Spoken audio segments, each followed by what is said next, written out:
This is Texas. We got mosquitoes all year round.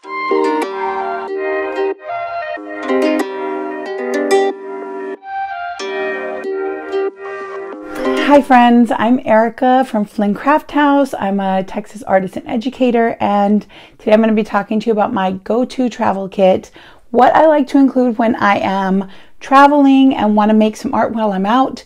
These are the basic materials that I include in my travel kit. Traveling can be a really informative and educational experience, and it can be a good refresher when you need to take a break from making, to go see things, experience things, and really take back information to your studio so that you can make at home.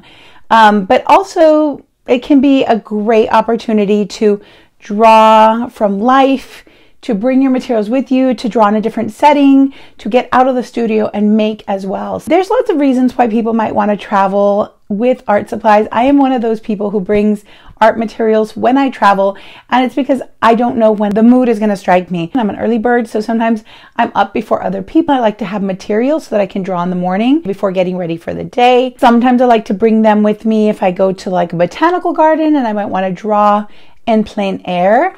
Then I bring things with me, and that is something that I enjoy doing. Now, traveling doesn't mean that you need to be, if you're on a daily creative practice like I try to be, it doesn't mean that you can't take a break from making. Like if you feel like you want to rest and not make these 2 weeks you're on vacation mode, or these 2 days that you're on vacation mode, do that. Because all the things that you see and all the things that you taste and all the things that you experience while you're out of town are all going to be great inspiration for the works that you'll make in the future. But that said, if you do want to make, if you do feel like you want to be creating while you are on vacation, then you might want to bring a little kit with you. I try to pare mine down to the most basic things that I might need. I don't want to be in a position where I have to go to the art supply store and buy stuff. Even though I enjoy that quite a bit, I want to buy when I need something, not just because I didn't bring the materials I needed. So I try to prepare for everything I might possibly need in the least amount of space as possible. So today I'm going to talk to you about what I pack in my go-to kit, and I'm going to share some tips for doing some travel documenting. This is the large Dakota backpack from Dagne, Dover. It is a workhorse. I love this backpack. Mine has been through the ringer. I bought it a few years ago, and it's neoprene, so it's pretty waterproof, and it's got a million pockets. I love this backpack for that reason. So I'm going to be packing everything in here, and then I also like to I put other things in my backpack. Usually my backpack is a thing that I carry with me when I'm traveling. I kind of treat my backpack as my purse, but I'm not a purse person. So I'll put my wallet in here. Everything will go in here, and then my art supplies. So I'm going to use that one, and then I like to be a little bit more organized with my art supplies, because otherwise they will be all over the bag. So I have 2 bags that I'm going to bring with that, and this is like just a really simple small leather pouch that I bought many years ago. You can see it looks a little rough, but I love it because it's so soft and it's just very simple. It's got a string wrap, and this I ordered from a brand that does not exist anymore. I believe it's called Foxy Fix, and they used to make traveler's journals, and this was one of the bags that they made for pencils. And then I also have this little I don't know, plastic sort of pencil bag. You can buy these very cheaply everywhere for the most part. They're about $1. So I'm going to use these 2 bags to carry all my drawing tools, and then I'm going to carry my sketchbook separately. So let me show you what I'm going to bring for this. For my break this time around, I think I'm just going to bring a Strathmore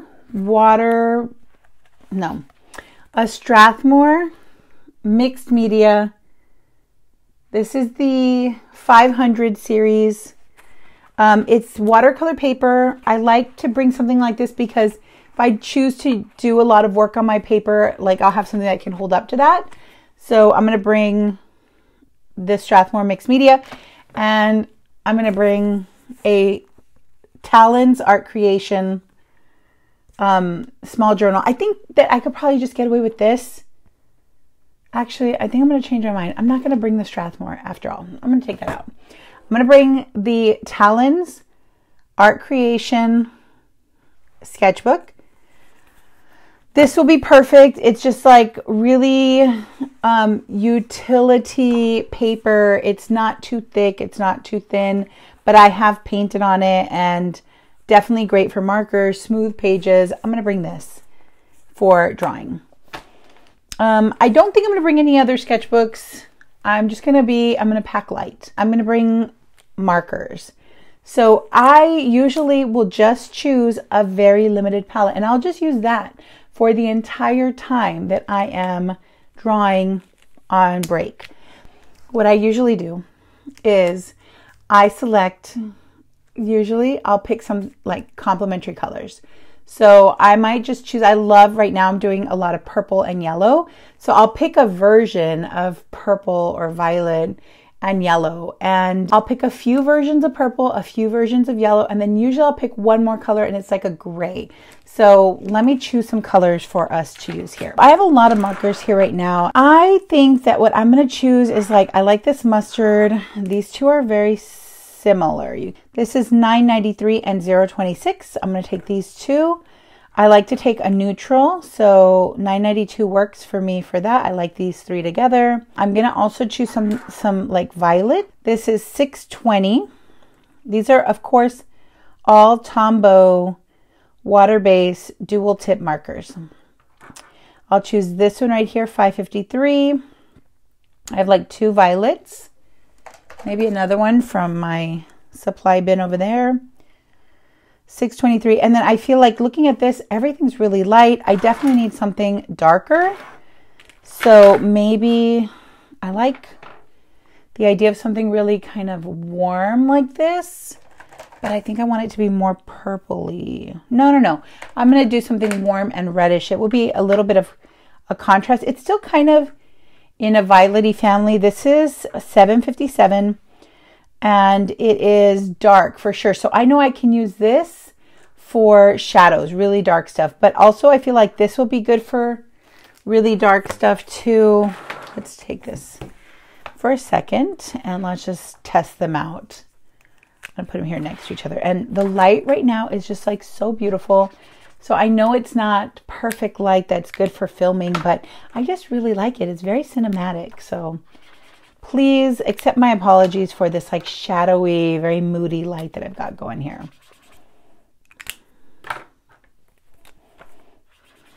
Okay, that's very light. This will be good for sketching, like when I kind of block everything at the beginning or like line everything at the beginning. It's very, very light. And then this is good because we're seeing a value gradient, I think. And then it's this one. Okay, that's really dark. Do I like that?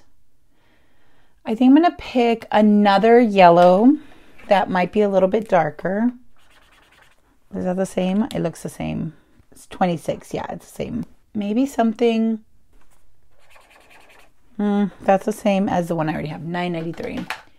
Maybe something rusty, kind of brown. Yeah, I think that'll be good. So I'm going to put that in there too. I like to have light colors, which are like here, even these three. And then I like to have dark colors, which would I guess be these two. And then I have some stuff that's kind of in the middle there. So I would take this palette and no matter what I'm drawing, I would be using these same colors. So I could be drawing greenery and I'm still using these. I could be drawing, you know, forest and I'm still using these. And what I do is I look at what I'm drawing and I try to match the value. If something is really dark, even if it's green, I'll use this darkest version for that one.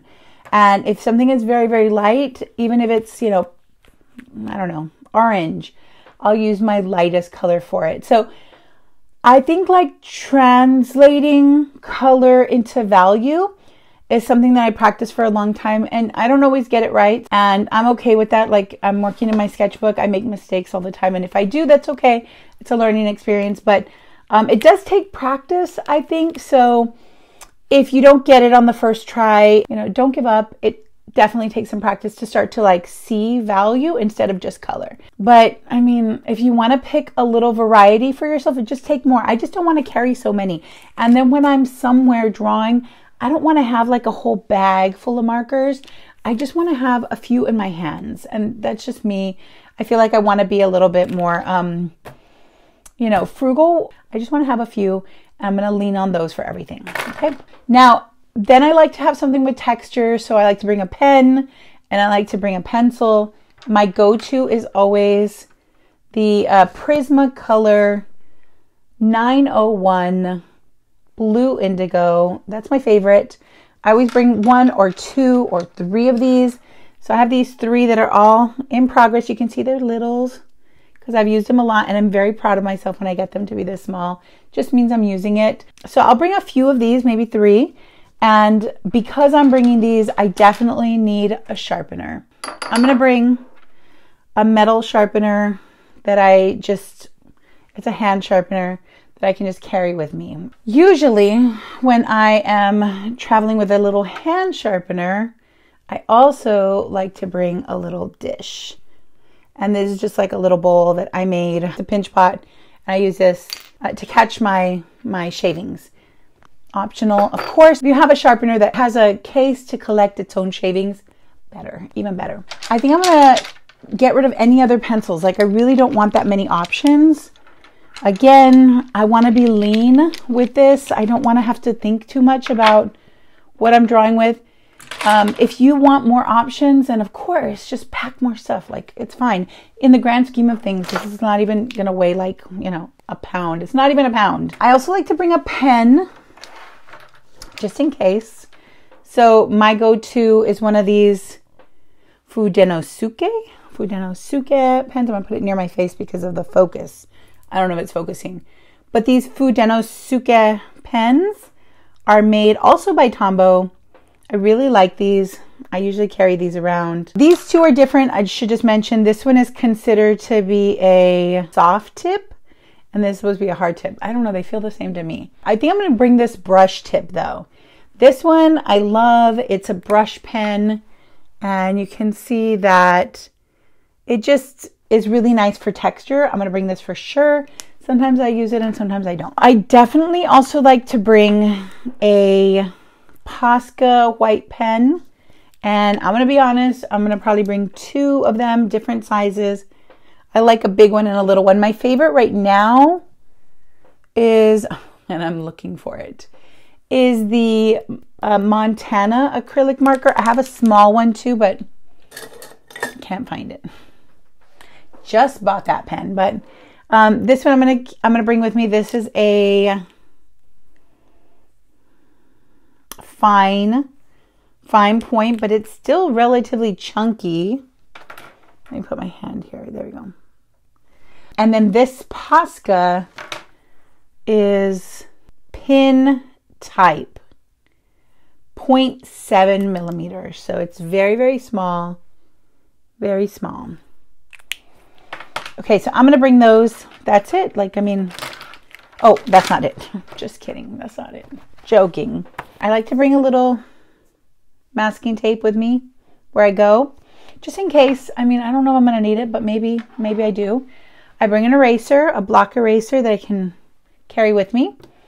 I bring a few bulldog clips or binder clips just to hold the paper, especially if you're drawing outside. You might want to have something that will keep it from like flopping over. I'll put my binder clips here like this. Oh, and I bring some scissors. I always bring scissors. I have these little micro tip scissors that I can use to cut open packages, to collage on the fly. Oh, that reminds me, I should probably pack a glue stick. I just want to be prepared. I'll just pack a little Elmer's glue stick like this. And then I will use a scrunchie, like one of my scrunchies for my hair. And I'll use that to contain everything. You can just use a rubber band. I feel like a scrunchie is a good idea because if you need a scrunchie, you have a scrunchie there. I'll just usually put all my stuff inside that little scrunchie to keep everything together. Okay. That's it. Like, that's hardly anything. What I usually do is I use this little bag, and I'll put all my markers in here and my color pencils, because those will all be used here. My pens as well. And then over here, I'm going to put my bigger items.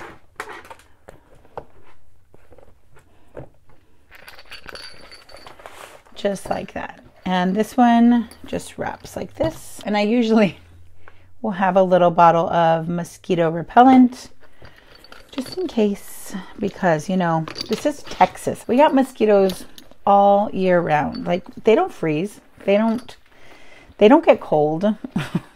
They don't leave. They just stay here forever and ever. So this is what I'm going to bring with me, and this is what I'm going to put in my backpack. You can see this backpack has tons of pockets. There's a pocket for my laptop if I want to bring that. So I'll put my backpack in here. I'll put my 2 bags. And then I have so much room in this bag. I love this bag so much. I have so much room for my wallet and anything else that I might want to bring. Oh, I feel like I should bring my stamp. I never have it when I'm traveling. Let's put that in there too. And that's pretty much it. What would you bring if you were traveling? Like, what are your must-haves? What are your go-tos?